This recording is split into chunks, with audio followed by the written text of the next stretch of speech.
Each year, the Office of the Consumer Affairs Branch participates in a National Consumer Protection Week. This year we're excited because this is the first year we're doing a homeowner and condominium association seminar, and we thought we'd take the opportunity to share with you the resources and relationships that I have access to through my department, and then also hopefully an opportunity for you all to share some of the resources and relationships that are working to your benefit and helping your community be a success. Community Associations Institute is a national nonprofit organization that's dedicated to fostering vibrant, competent, and harmonious community associations.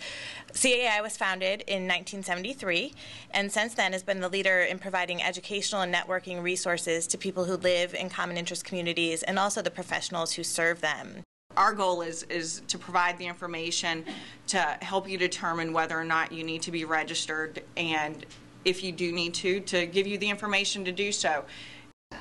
Well, we depend on you guys. We thank you for coming out to these educational opportunities to get the information, and we depend on you to go back out word of mouth, share the information because it's a pertinent information, share our contact names and numbers, and we'll be happy to educate them, make sure that they have the information that they need.